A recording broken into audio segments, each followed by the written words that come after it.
Albert Breer, kind enough to hop out of a radio gig in the middle of his radio day here on this Thursday, joining us from Sports Illustrated MMQB's Albert Breer. How are you, Albert? Good. How you doing, Rich? Like I told you, you got some fans back here. Well, so. or not, right? I mean, Or not. You're saying that the critique of my calling the Patriots Colts game, it's up and down. But how are the folks on the Sports Hub handling the Patriots 2-8-ness? Albert, is it nice and even keel? What do you have? Yeah, I would say even keel is probably not the right phrase to describe what's going on here and what's been going on here over the last few days. I think it's interesting, Rich, because it almost feels like a fait accompli now. Like there's going to be a separation, and I honestly, there's only three people that really know if that's the truth, and that's, two of them have the last name Kraft and the other one is the greatest coach of all time. But it does feel, at least in this market, like this thing is coming to an end. And the question now is going to be what it looks like at the very end, because right now, the three of those guys have a football team that can't get out of its own way and looks like it's going to continue circling the drain, and a pretty healthy rebuild in front of them. And I mean, look, it's only those three guys that know. And I mean, as far as Belichick's future, it may only be the two. It may only be Robert and Jonathan that know whether or not decisions have been made. But certainly there's no precedent for it around here. But it certainly seems like there's going to be some pretty significant change in the offseason. Well, I mean, again, it's not just any coach you're talking about. You refer to him as the greatest coach of all time, and it's not just any coach we're talking about in New England, obviously, as well. The Patriots love putting red jackets on people who brought those Lombardi trophies, and Bill is obviously going to be one of them, or at least that would be the plan. And, you don't just fire him like he's co-tight, in the middle of a bye week, too. You know what I mean? Like, that's not what happens either. But I totally understand what you're saying about getting the sense that this is over. So wouldn't there be some sort of maybe conversation to say, what do you want, Bill? And if there is some other team that might be interested in offering compensation or anything like that, is that a possibility? And I would advocate for that. I would say this would appear to be the time because they're on their bye now. Right. Obviously they're 2-8. And, I think it would behoove Robert Kraft to go to Bill and say, how do you want to do this? Like, if this is it, how do you want to do this? And at least put cards on the table and be honest with each other. They had an up and down, relationship, obviously, but to great success across the board. And, I think that the idea of like how the separation is going to happen is very, very important to Robert Kraft. And I don't think that he wants to outright fire him. I think he would rather have this be mutual. He would rather have some way of celebrating the last 24 years and everything that Belichick's given to the organization. The question becomes whether or not Bill's going to go along with that. Yeah. And I think, that all relates to Bill's next steps. Now, everyone that I know that knows Bill really well, and I'm not getting this from the horse's mouth, but the people I know that know Bill really, really well, they all think he still wants to keep coaching. No one thinks he's like done coaching. And like if he still wants to keep coaching, that's where this could get a little awkward, right? Because if the Patriots want a mutual parting, does that mean if he goes to another team, they're looking for compensation?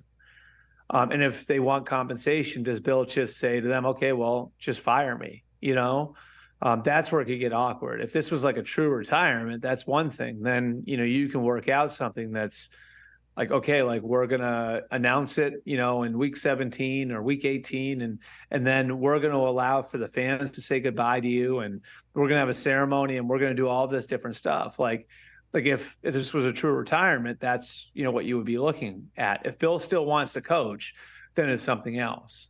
And it goes to, do the Crafts want compensation for him if he's going to go to another team? And if Bill knows that they'd want compensation for him, does Bill say, I don't want whatever team it is that's going to come and get me, giving up draft picks for me? So you know what, Robert, just fire me. It could come to that, So I think that there's a lot of things that could get awkward here. I just think, like, overall, the better way to handle it, if you're going to do it, and if they've made the decision that they're going to do it, is to start that discussion now. Because I think you and I both know where this gets really awkward is if you wait until, New Year's. You wait until you're a week out or 2 weeks out. And now all of a sudden, like, you're having this conversation when decision time is right there.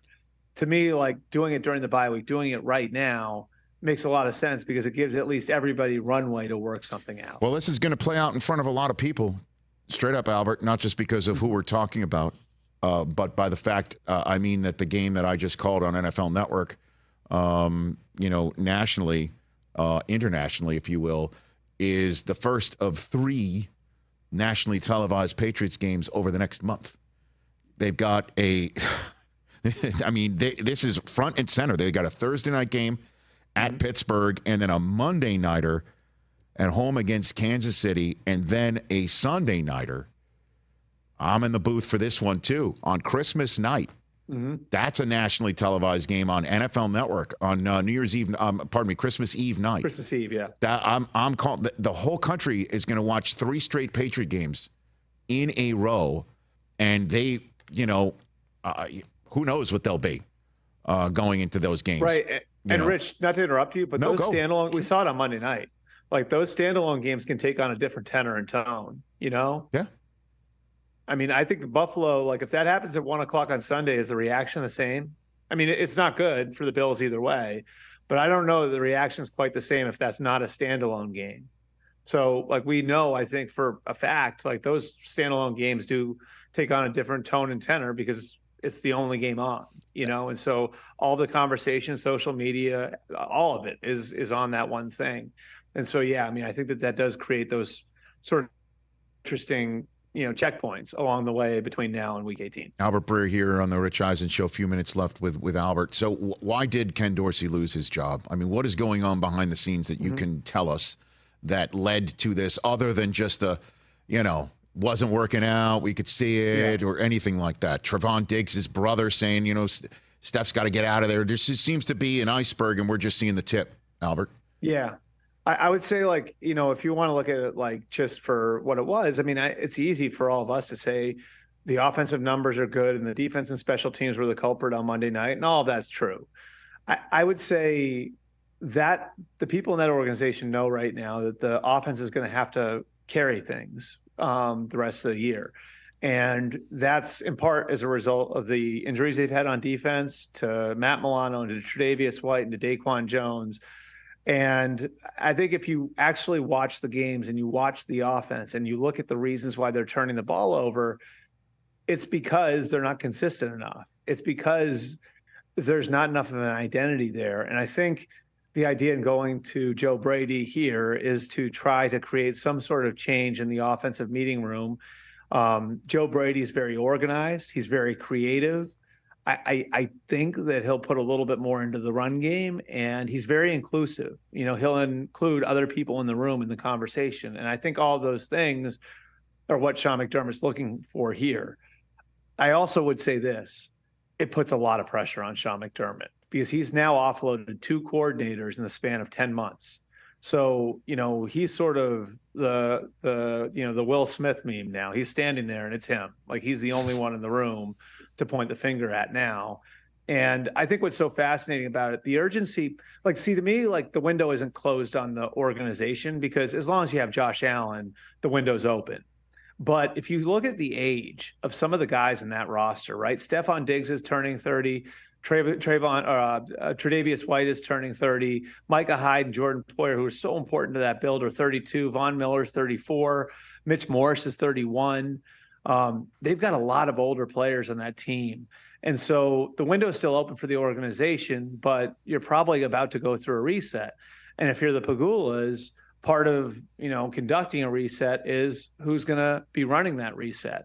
And so, like, I think that adds the pressure on everybody in the organization. Is it's not just winning in the here and now and for the players and the group of players that they've won with over the last 4 or 5 years.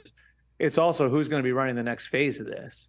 So a lot of pressure on a lot of people in Buffalo over the next over the next 7 weeks, 8 weeks. And, I think, again, to me, a big piece of this is where the organization is going forward coming out of this. And I don't know how close you guys have looked at it, but that schedule is no cakewalk the rest of the way. Nope, not at all. I mean, and the Jets coming to town this weekend is a huge game because it's the first with Joe Brady, and it's such a short week.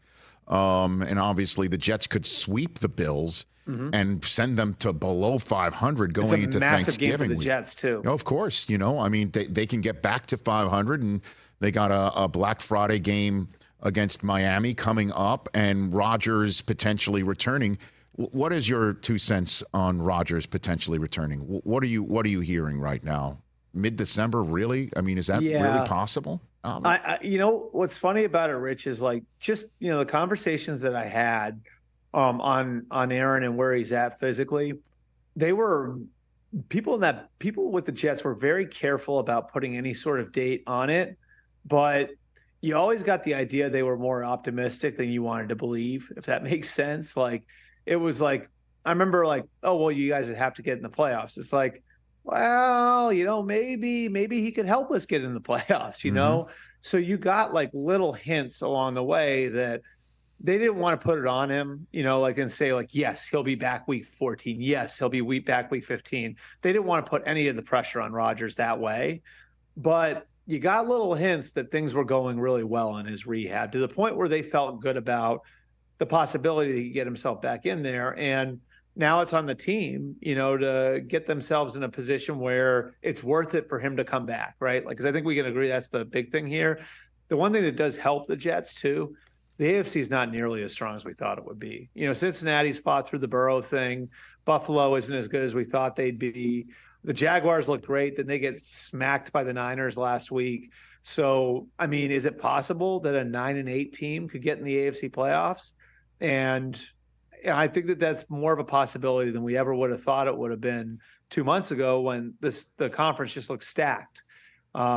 You've got to get past the Browns, who now are going to be starting Dorian Thompson-Robinson at quarterback. You got to get past the Raiders, who have an interim coach. It's not as daunting a path to the playoffs as it looked like it would be, which again I think is another reason why the door would be open for Rodgers to maybe push it a little bit as far as coming back earlier than people expected. Yeah, the problem is, as you mentioned, to a couple teams, one that they're going to be playing in Cleveland, one that they've already lost to in the Raiders, and another team they lost to in the Chargers. These are the teams that you're going to have to fight for that 7th spot or maybe 6th spot, and you got to start winning games on that front. Albert, I know you got to go back to your radio gig. I really appreciate the time as always, brother. You be well.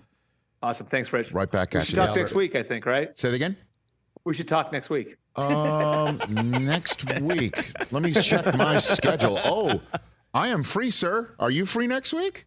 Yeah, let's find a time to talk next week. All right. Hey. Okay. Yeah. Enjoy watching tonight's game, Ravens versus your quarterback. Yeah, it should be a great one. It'll be great. Yeah. All right. Okay, take care. All right, have a great weekend, guys. That's Albert Breer. Everybody. We should talk next week. We should talk next week. That was very polite. Catch the Rich Eisen Show every single day on the Roku channel, 12 to 3 Eastern, for free.